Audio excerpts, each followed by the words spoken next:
I am Kiranpreet Kaur from Makkar IELTS, and the graph which I have brought for you today was seen on the 5th March 2020 in the academic IELTS writing test in India. This graph was seen last year also, but I could not get the proper diagram last time. And this time also I've just, without the pictures included, I've written all the steps in the flowchart form as it came. The process illustrates the steps involved in the making of wool for personal and industrial use. This is the one sentence introduction. Based on this question, the given diagram shows how wool is produced for personal and industrial use. So I've changed this, just paraphrased it. The process illustrates the steps involved in the making of wool for personal and industrial use. Overall, it can be seen that the process consists of 8 main steps. The process begins with the shearing of sheep and ends with knitted sweaters or commercially made jackets and carpets. Looking at the process in more detail, in the first step, the sheep are sheared and the wool obtained from the sheep is cleaned. The wool is then dried. Following this, the wool is spun and strings are made from this spun wool. Some of the wool is also recycled. Then the strings are stored as tufts. In the second last step, balls of yarn are made by spinning. Finally, either the yarn is sold to consumers for knitting, or they are used to make jackets or carpets in industries, or it is used.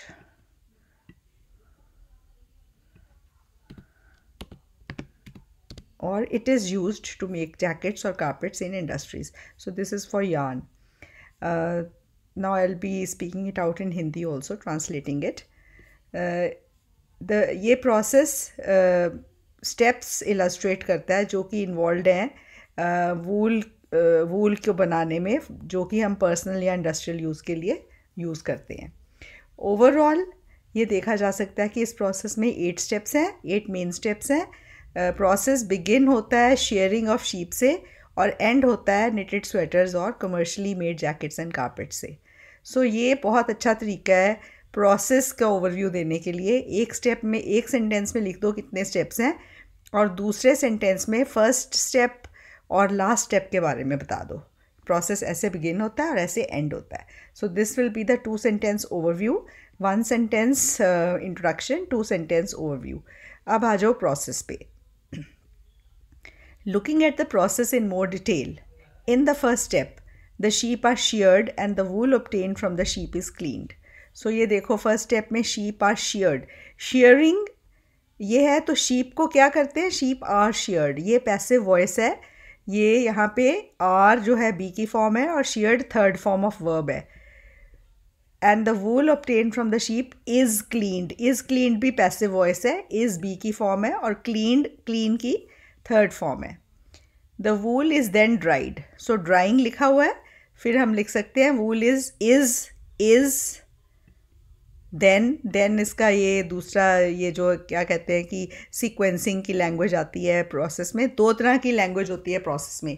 एक तो sequencing की language है, in the first step, in the next step, then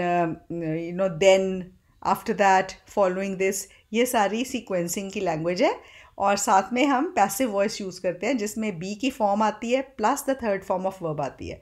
तो B की form, क्योंकि ये process present tense में होता है जनरली, तो बी की फॉर्म जो प्रेजेंट टेंस वाली होएगी वो इज़ या आर ही लगेगा. इसमें एम तो आई के साथ होता है तो इसमें एम नहीं लगता, इज़ या आर आएगा. जहाँ पे भी आएगा आप नोट करना. Following this the wool is spun. ये देखो इज़ स्पन, यहाँ पे स्पिनिंग लिखा हुआ है तो स्पिन, स्पन, स्पन, तो ये हो गया third form of spinning, spin का. Wool is spun and strings are made. ये आर हो गई बी की फॉर्म और ये मेड है third form of make. So यहाँ पे स्ट्रिंग्स है तो strings are made. Some of the wool is also recycled. Is be की form, recycled third form of recycle. Then ये language of sequencing. Then the strings are stored. are be की form है और stored verb की third form है. as tufts. In the second last step में balls of yarn are made.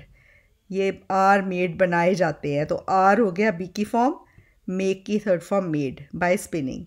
Finally, ये sequencing की language हो गई. Finally, either the yarn is sold to consumers, या तो yarn को consumers को सेल किया जाता है ताकि वो स्वेटरें बुन लें knitting के लिए, या it is use to make jackets, या इसको जैकेट्स बनाने और कार्पेट्स बनाने के लिए इंडस्ट्रीज़ में भेजा जाता है. सो यहाँ पे देखो इज़ यूज्ड, बी की फॉर्म इज़ है, यूज़ की थर्ड फॉर्म है. इज़ सोल्ड, इज़ बी की फॉर्म है, सोल्ड सेलिंग की थर्ड फॉर्म है, सेल की थर्ड फॉर्म है. सो इसमें प्रोसेस में सिर्फ दो तरह की वोकेबलरी की मास्टरी करनी है. एक तो लैंग्वेज ऑफ सीक्वेंसिंग है और दूसरा है passive voice. So if you master these two things, so you can score very high in process graph. It's very easy. और सारे प्रोसेस ग्राफ्स में एक ही तरह की ये लैंग्वेज आती है. जो मैन मेड प्रोसेसेस हैं उनमें पैसिव वॉइस आती है. नेचुरल प्रोसेस में पैसिव वॉइस नहीं आती. तो मेरा एक वीडियो ऑलरेडी है यूट्यूब पे प्रोसेस ग्राफ की वोकेबलरी को डिटेल करने वाला. Please watch it and you will learn a lot about writing about the process graph. I hope you enjoyed this. Thank you very much for watching patiently.